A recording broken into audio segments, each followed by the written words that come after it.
what we're all saying is that the Alexander Technique is a good technique to retrain individuals in how to maximize their functional use when that functional use has been affected by a disease.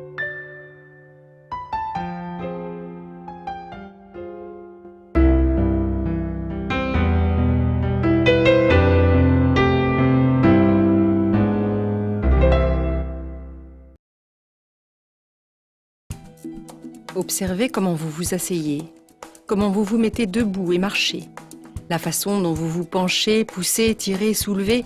Tout ce que nous faisons chaque jour, ou plus exactement comment nous le faisons, résulte en grande partie d'un ensemble d'habitudes développées pendant des années. Quand vous étiez bébé, debout ou en mouvement, vous vous teniez naturellement d'aplomb.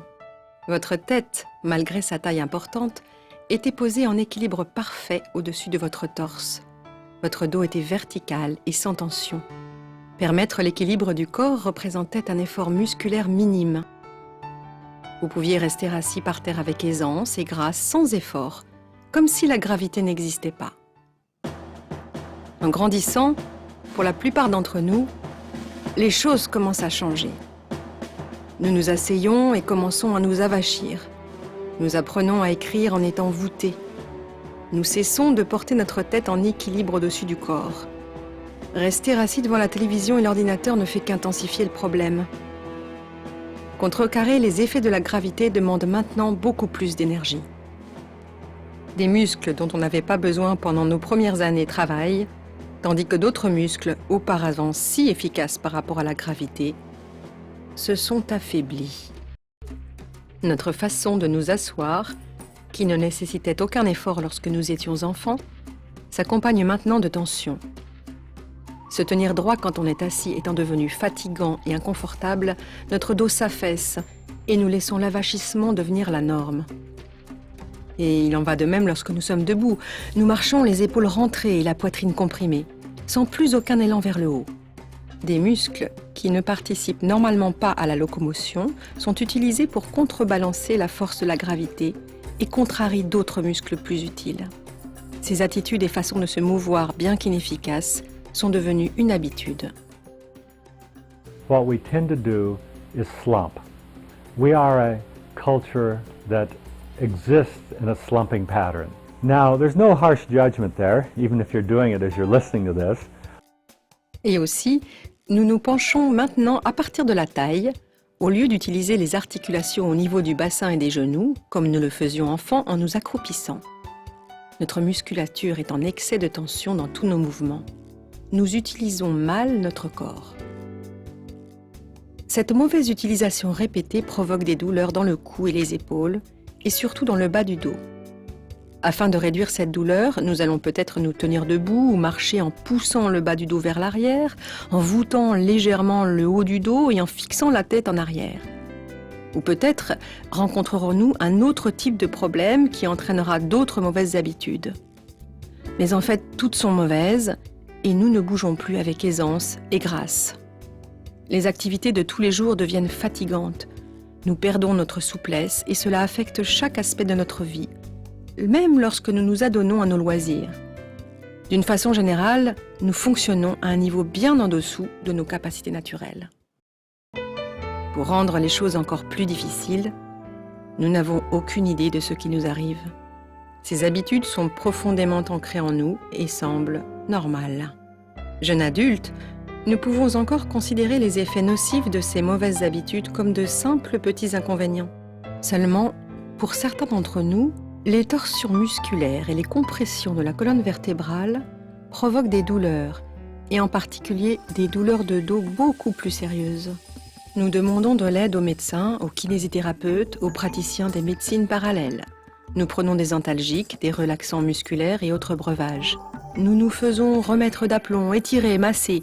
Nous faisons des exercices, tout cela avec plus ou moins de succès. Mais les mauvaises habitudes à l'origine de tous ces problèmes sont toujours là. Et nous continuons à souffrir. Plus les années passent, et plus nous sommes nombreux à sentir ces douleurs et à en être handicapés. Compression in the system is not healthy. We know that osteoarthritis, digestive diseases, migraine Many of the chronic illnesses in our society are a result of compression. Avec le temps, les effets de ces mauvaises habitudes se font de plus en plus sentir. Les problèmes qui nous attendent lorsque nous vieillissons sont en partie causés par ces mauvaises habitudes présentes toute notre vie.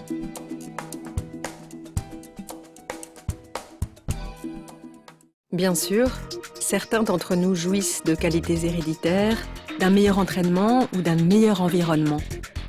Ceux-là ne perdront pas les réflexes antigravitaires qu'ils avaient enfants et ne prendront pas de mauvaises habitudes. Ils deviendront peut-être excellents en sport ou autres disciplines nécessitant un meilleur usage de soi. Tiger Woods, Mohamed Ali et Fred Astaire par exemple. Des exemples de bon usage de soi se constatent dans certains pays en voie de développement, chez les peuples dits primitifs. Leur mode de vie, loin de notre civilisation moderne, leur a fait préserver ces mouvements élégants et gracieux. Une impression d'équilibre et de superbe verticalité se dégage de ces personnes qui peuvent marcher des kilomètres avec une lourde charge sur la tête, comme être parfaitement à l'aise accroupis. Malheureusement, pour beaucoup d'entre nous qui vivons dans le monde moderne, ces mauvaises habitudes affectent notre santé et notre bien-être de façon continuelle. Et comme toutes ces habitudes sont profondément ancrées, elles sont presque impossibles à changer, à moins peut-être d'apprendre la technique Alexander.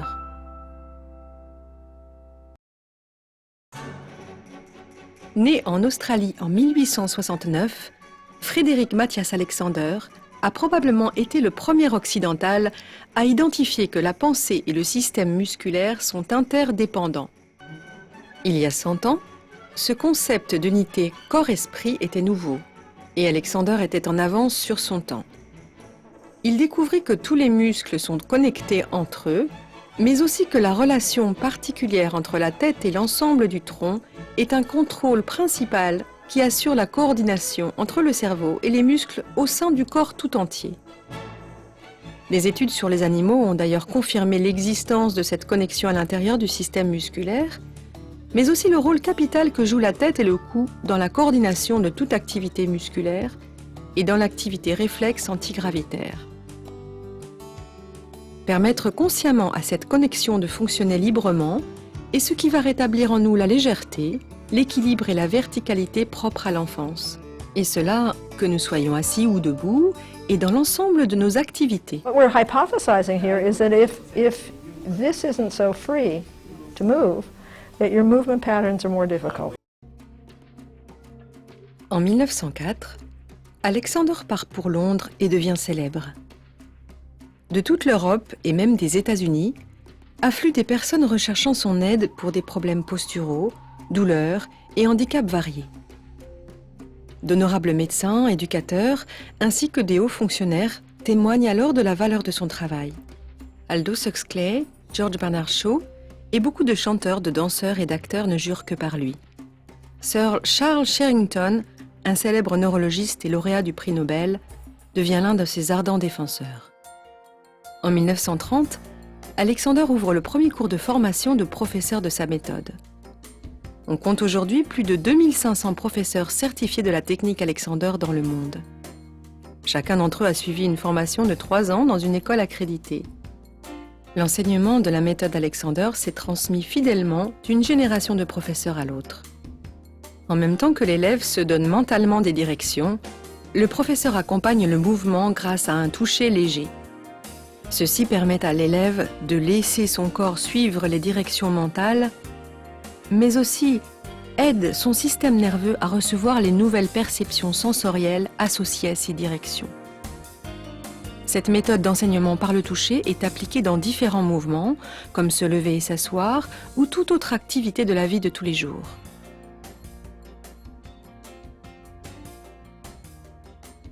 The Alexander work is not body work. It is not a therapeutic model. It's an educational model. The only reason the teacher uses his or her hands when they teach is to enable the student to learn faster. Alors qu'il est en train de se donner des directions, l'élève peut être appelé à accomplir un mouvement particulier. De fil en aiguille, ces gestes se précisent vers une exécution de plus en plus aisée et gracieuse. My take on this at the moment is that light touch would affect a student's peripheral receptors, and we know there are many different types, the somatosensory cortex and the basal ganglia, that motor learning regions are affected just by touch. We divide the motor system into conscious and unconscious. And this light touch is affecting those unconscious areas. Les séances vont amener l'élève à être plus attentif à lui-même et vont lui apprendre à conjuguer ce type d'attention avec les directions mentales. Your head is moving forward and up. Your torso is lengthening and widening to follow that, which frees up the hip, knee, and ankle, and movement starts with the knee going forward. Afin de communiquer ses idées, Alexander a dû inventer son propre vocabulaire. Vous vous familiariserez avec la perception sensorielle non fiable, l'inhibition, la direction, le contrôle conscient et la fixation sur le but à atteindre. Alexander s'est rendu compte qu'il était possible d'effectuer un changement simplement en utilisant son esprit de façon active. Il a appelé cela le contrôle conscient. Le secret étant d'introduire, au moment de la phase initiale d'une action, une phase où on suspend celle-ci, ce qui permet d'annuler les schémas comportementaux habituels et automatiques. Il a appelé cela l'inhibition. And Alexander used the word inhibition before Freud. Doesn't mean to suppress oneself. But there's another way of looking at it. It's a biological, a neurophysiological way of defining the word inhibition. It means your ability, my ability to say no to an unnecessary pattern. Ensuite, mentalement, et donc sans aucun effort musculaire direct, vous vous dites « je laisse mon corps s'allonger et s'élargir ». Cela s'appelle diriger. When you think about moving, the parts of the brain that move you light up. When you move, the parts of the brain that move you light up. There is no difference on the MRI scan.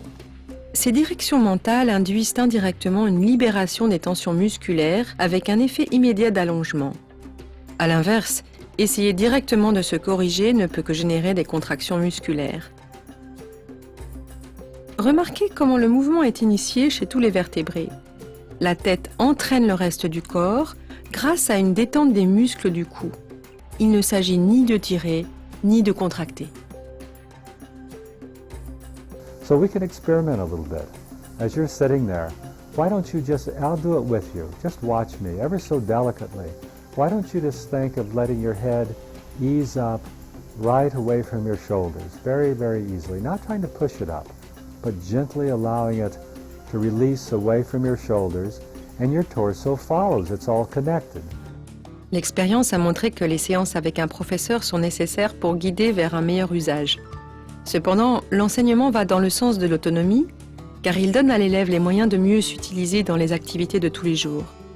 En améliorant l'usage de lui-même, l'élève a de moins en moins besoin d'un professeur. Dans quel domaine la technique Alexander est-elle utile ? Back pain and stiffness and associated postural changes are generally markedly improved. This is the case even when intervertebral disc degeneration and associated nerve root compression are present. The Alexander technique tends to straighten the spine, decreasing compression on the intervertebral disc and the associated inflammatory changes that occur in the adjacent nerves. Muscular imbalance and spasm are thereby relieved. Other problems, such as neck pain, hip and knee arthritis, limp and gait disturbances, frozen shoulder, and a variety of other orthopedic conditions are usually markedly improved. Tension headaches, asthma, and problems with balance and coordination generally benefit as well. Depuis plus de 100 ans, l'Alexander est pratiqué par de nombreux musiciens, chanteurs, danseurs et acteurs. Elle est enseignée aux États-Unis à Yale, à la Juilliard School, à des universités à New York et à Los Angeles. You can feel how there's a change in your breathing coordination. The patterns of the breath are different. Ainsi qu'à Londres, dans les prestigieuses académies royales d'art dramatique et de musique. Vous vous en doutez, Beaucoup d'artistes et de célébrités ont étudié la technique.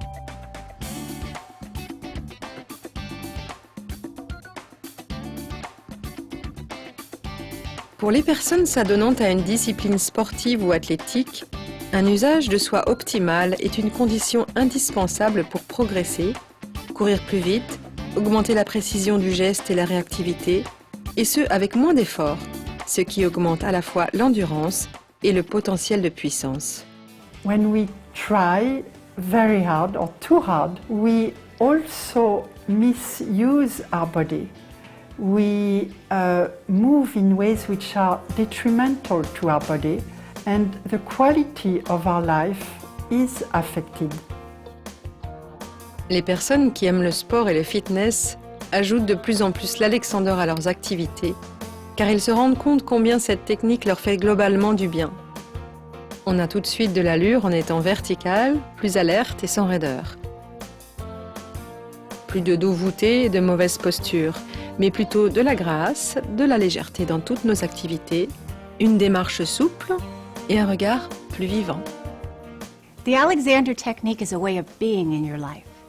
It teaches you to include your whole body in everything you do.